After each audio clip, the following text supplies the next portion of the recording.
Today we're having a look at the Orange San Francisco. Now this is actually a device built by a company called ZTE. And a lot of people have said, why do you always review HTC phones? All you ever do is look at HTC phones. Well, we do look at other handsets. It's just whatever we get sent, whatever people care to send to us. Now this is the Orange San Francisco. As I said, it's an affordable Android device according to Orange. It's just £99 at the moment on pay-as-you-go, and it's got Android 2.1. It's got an FM radio. It's got a 3 megapixel camera. But let's have a look at the device itself before we go any further. In the box, by the way, if we just open this up here, there's a sort of cardboard cutout of the phone there and a read me first thing, so you can get to know your phone before you even start using it. But of course most people will probably just start using the phone. Here's my little pay-as-you-go SIM card that I put in, and my top-up card, and plastic bags because I've already taken the phone out. The power charger I will show you in another video because that is really cool. The charger is really good actually. I know I sound a bit dull saying that, but it is a very nice charger. You get a cool pair of headphones in there, 3.5mm audio cable as normal, little manual telling you how to connect to the internet, how to put your cards in, various bits and bobs. This is a sort of a guide around the Orange applications. There's quite a lot of heavily marketed by Orange, and the device is very heavily Orange branded as well in its current state. Now this is the San Francisco itself. As I said before, we've got Android 2.1 on this, so it's a fairly new version of Android on this. Fairly standard build from the initial look at it, but Orange branded it with their apps and maps and app shop as well. It's a little bit confusing because there's two application shops on the device itself. There's the Orange app shop and the Android market. It's got a 3.5 inch capacitive touchscreen, which is 480 by 800. Inside there's a 600 MHz CPU. As I say, there's that 3 megapixel camera on the back there, no flash or anything like that, but it does produce fairly good photos from what we've seen so far. I'll post some of those later. It's got Wi-Fi and it's got SD card included in the box, which is a 2GB SD card. I'll try and prise the back off without snapping it in two. There we go, and you can see instantly there's a ZTE. I'll just try and zoom in on it a bit more for you. As you see, it says ZTE there. There's the 2GB micro SD card that's included, the 3G SIM, which is already installed. It'll go all the way up to 32 gigs on this, so you can put larger cards in if you wish. The camera is just there.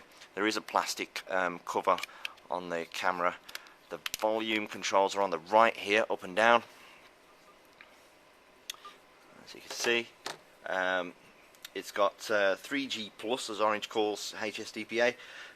It's also got Bluetooth, GPS, and it's on pay-as-you-go, as I mentioned. So it is a fairly affordable phone for £99. That is, from what we've seen so far, a very nice-looking handset. It's perhaps not as fast as devices like the Desire here on the left, which is currently browsing on the new Orange T-Mobile network. But to be honest, from what I've seen so far, it's not bad at all. We've got you can set it up on email. You can go down here to get into the extra programs that have been installed. We've got Guitar Hero already installed on here. I'll just try and fire that up. It's very swooshy, very smooth considering. I mean, most people will say, "Oh, crikey, 600 MHz processor. That's maybe not so good," but it's not too bad. We've got the home key down here on the bottom left. This is sort of a thin black strip we've got on the bottom of the screen. Menu in the center and the back button on the lower right. On the left hand side there's nothing apart from the micro connector here, the micro USB connector on the top. There's a power button almost in the center, and we've also got the 3.5mm audio just there. Orange logo on the back, and that's where I popped the battery open there. And down here on the lower right, I believe that's a little speaker there for external sound. And here we are, we're in Guitar Hero now, so let's just fire that up. I'll just turn the sounds on.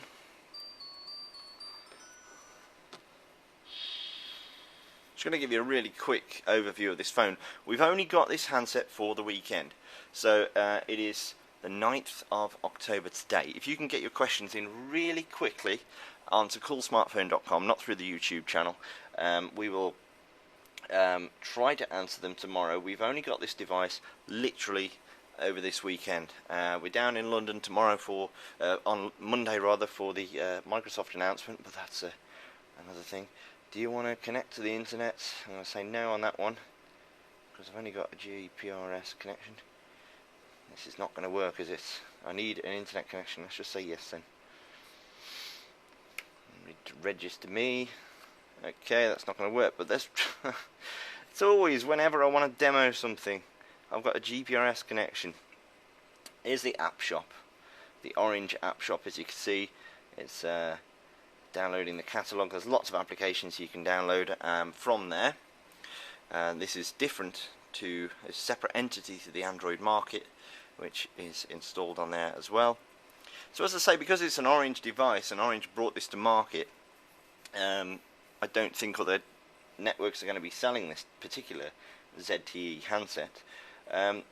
It has got a certain element of Orange branding. As you can see, we've got the main screen here, the whole backdrop is orange, the clock's orange, the internet browser will go into the Orange home page.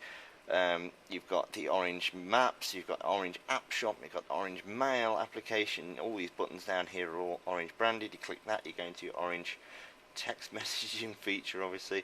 But you can change pretty much all of this anyway. The backdrop, I can press menu, I can go into wallpaper, I can change that instantly. I can either change the home or the lock screen. I can choose from the gallery. I can choose from a picture I've already taken with this camera, and the gallery is quite nice as well. As you can see there, it's shoots the pictures around. I'll just show you one of the shots I took. There we go. There's a picture I took just to show the camera, and we can do multi-touch. Multi-touch is on this handset. I can do save, and that is now my backdrop. I have now got a Sky TV remote as my backdrop. That's what everybody always wants, isn't it? So setting the wallpaper now. You can have it as your lock screen as well, if you wish. There we go, look at that. Now of course we've got the same sort of Android feel to this. You can slide to the right, slide to the left. You've got several tabs. Imagine you've got pages either side of this screen, and you can drag and drop all this stuff around. So I can drag that somewhere else, I can put it in the bin, I can add widgets to the screen, I can add orange widgets. There's a bunch of orange widgets here: TV, photography, Orange Plus, Orange Mail. As I said, it is a heavily Orange branded handset. The app shop, contacts, backup, digital clock, You can also add normal Android widgets. If I can just press and hold on the screen, there we go. Android widgets here. Picture frames, power control, latitude, Google search, YouTube as well. So I'm going to put YouTube on, and there's my YouTube widget. Let's see what else we've got. We can also have shortcuts to applications that you use quite often. So if you want to have a shortcut to a program, you can have a shortcut to a certain location within Google Maps if you wish. You can also add folders, something that the iPhone's only just added in the last few months. You can add folders. You have a new folder, and within that folder you can have separate applications, or you can just use this, which is listing all of the apps that you've got on there. You can obviously see here, I'll just run through these quickly. You've got a calendar, calculator, camcorder, camera, your backup application, your app shop, your alarm, your Guitar Hero, the gallery, the games. And if I go into games, we've got Orange Games. Okay, it's moaning about the fact it can't connect to the internet.